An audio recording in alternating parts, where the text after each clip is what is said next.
guys, how are you? I hope so. You are very fine. Now, today we are going to start with our topic of plus one, that is what? Depreciation. Today in this lecture we are going to cover with the topic introduction, definitions of depreciation, features, objectives, and what are the different methods to be used for the evaluation of depreciation.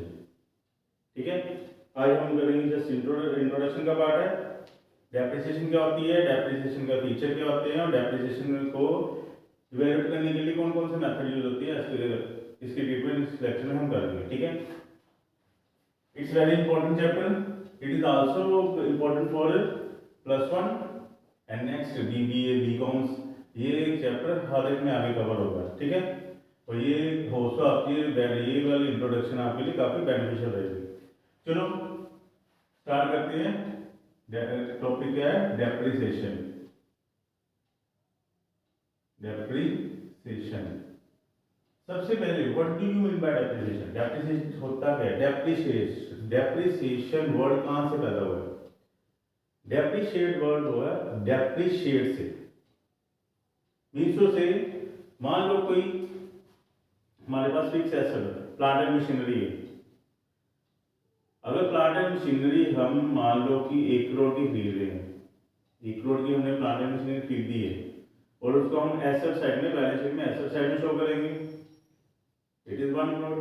और ये आपको भी मालूम है कि जैसे जैसे time बीतता जाता है और मशीन को यूज करके, वेयर एंड टेयर करके, हर एक आइटम की, हर एक चीज की कुछ ना कुछ वेयर एंड टेयर होती है, खंडाई होती है, यूसेज होती है, जिससे वो चीज की कुछ टाइम बाद उसकी कुछ ना कुछ अहमियत खत्म हो जाती है और उसको हम बुक्स में जिस मेथड से शो करते हैं उस मेथड को हम डेप्रिसिएशन बोलते हैं।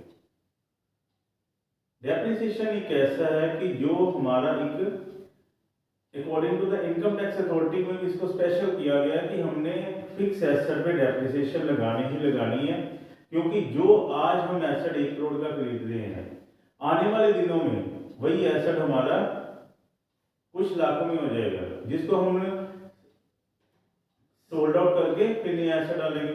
मान लो कि एक मशीन है जिसकी लाइफ ही 10 साल है, 10 साल बाद हमें रिप्लेस करनी होगी ना, उस रिप्लेसमेंट कॉस्ट को कैसे निकालते हैं हम? डेप्रिसिएशन की मदद से उसको हेल्प से ही निकालते हैं। ठीक है, अब डेप्रिसिएशन होती क्या है? What do you mean depreciation? Depreciation is what? Depreciation is the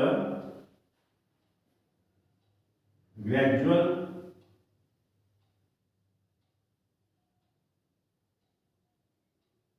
continuous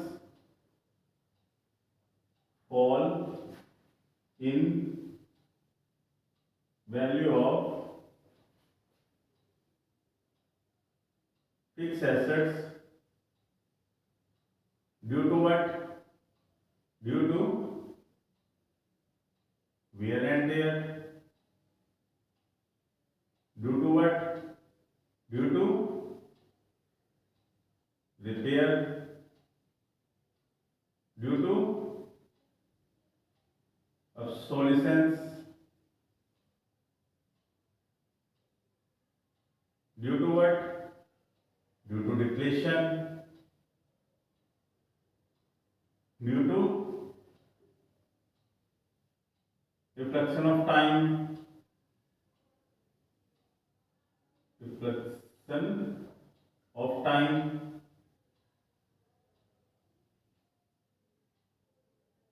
and due to reflection of time है, repair है, ठीक है, depletion है, natural decay है, next एज एक्सपायरी है,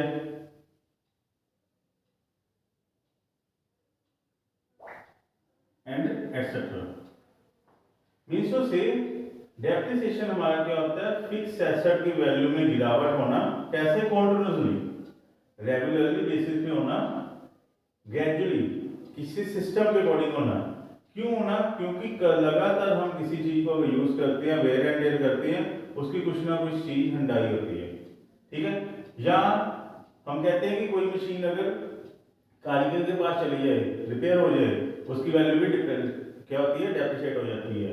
obsolescence का मतलब है हमारा पुरानी टेक्नोलॉजी डिग्रेड हो गई है, उसको अपने अपडेट करना है, ठीक है। टेक्नोलॉजी वाइज obsolescence वाला कि हमारा पुरानी टेक्नोलॉजी डिग्रेड हो गई है, उसको अपग्रेड कैसे करना है। डिप्लीट, कोई डिप्लीट एसेट हो चुका है, विद रिफ्लेक्शन ऑफ टाइम, ना भी कुछ हुआ हो, विद रिफ्लेक्शन ऑफ टाइम यानी कि टाइम के बीते बीते हम हर एक आइटम को चेंज करते करते हैं, ठीक है। Expiry of age, age expiry means to say जैसे हमारा कोई मान लो कि लाइफ स्टॉक का धंधा है, मींस टू से हमारे डेयरी का उद्योग है, डेयरी का भाव क्या है, डेयरी भाव में क्या यूज होगा, फैलर्स यूज होंगी, काउ यूज होंगे, हॉर्स काट में हॉर्स यूज होगा, ठीक है। और उनकी तो एक्सपायरी ऑफ एज होगी, एज एक्सपायर होगी यानी वो डेप्रिशिएट होगी, हमारे थे तो फिक्स एसेट थे, ठीक है। इस वजह से जो हमारे थे वो क्या कहलाते हैं, डेप्रिसिएशन है। डेप्रिसिएशन की अगर मैं फीचर्स की बात करूं, डेप्रिसिएशन की अगर मैं फीचर्स की बात करूं, सबसे मेन फीचर है कि ये क्या है, it is applied on fix asset, ये फिक्स एसेट्स के पे ही लगती है, ठीक है। ये हमारा अकाउंट्स का सबसे बड़ा नॉन कैश एक्सपेंस है, it is most common example for non cash expense. Non cash expense का मतलब है कि ये हमारा ऐसा एक्सपेंस है जो हमारी आउट ऑफ पॉकेट, पॉकेट से निकलता है, लेकिन हम बुक्स में शो करते हैं। बुक्स में क्या शो करती है, it is charge against profit and loss account, ये हमारा प्रॉफिट एंड लॉस अकाउंट में चार्ज होता है, यानी कि that is to be debited in profit and loss account, ठीक है। आगे इसका क्या फीचर हो सकता है, ये हमारा फीचर क्या है, it is mandatory, mandatory to depreciate fixed assets as per income tax authorities। Income tax authorities के अकॉर्डिंग ये हमने मैंडेटरी मींस से कंपल्सरी, लीगल कंपल्शन है कि हमने एसेट को डेप्रिशिएट करना ही करना है, ठीक है। अब अगर हम बात करते हैं डेप्रिसिएशन क्यों लगाते हैं, डेप्रिसिएशन लगाने का मेन ऑब्जेक्टिव क्या है। डेप्रिसिएशन लगाने का मेन हमारा ऑब्जेक्टिव क्या होता है, ठीक है। कौन कौन से ऑब्जेक्टिव हो सकते हैं डेप्रिसिएशन के लगाने के, कौन कौन से ऑब्जेक्टिव होते हैं, ये तो हमारा क्या हो गया, दीज आर द कॉजेस, कारण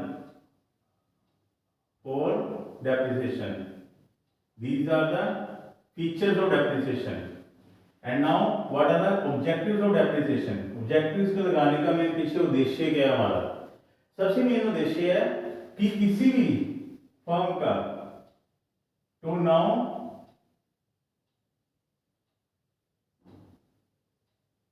करेक्ट प्रॉफिट निकालने के लिए, करेक्ट प्रॉफिट निकालने के लिए हमारा मेन है कि हमने डेप्रिसिएट निकालेंगे, हमारा करेक्ट प्रॉफिट पता लगेगा, क्योंकि ये हमारा जो प्रॉफिट है, हमारा प्रॉफिट एंड लॉस में डेबिट होता है, और हमारा एक्यूरेट प्रॉफिट पता लगता है हमारा आईटीआर फाइल करने के लिए, इनकम टैक्स रिटर्न फाइल करने के लिए हमारा बिजनेस के रिगार्डिंग कितना प्रॉफिट है, ठीक है। और हमें क्या पता लगता है, हमें क्योंकि हमारी सेकंड ऑब्जेक्टिव है, क्योंकि हमारी स्टैट्यूटरी रिक्वायरमेंट है। स्टैट्यूटरी रिक्वायरमेंट का मतलब है it's legally mandatory, legally mandatory, legally compulsion है कि हमने बनाना ही बनाना है according to the income tax authorities. इसीलिए के लिए अपने इस ऑब्जेक्टिव को पूरा करने के लिए भी हम इसको प्रॉपर कवर करते हैं, ठीक है। अब आगे to know about correct cost of production. Cost of production को असर्टन करने के लिए, निकालने के लिए भी हमें डेप्रिसिएशन को अप्लाई करना पड़ता है। ठीक है, अपने फिक्स एसेट की आगे to show the fix assets at their true value in balance sheet.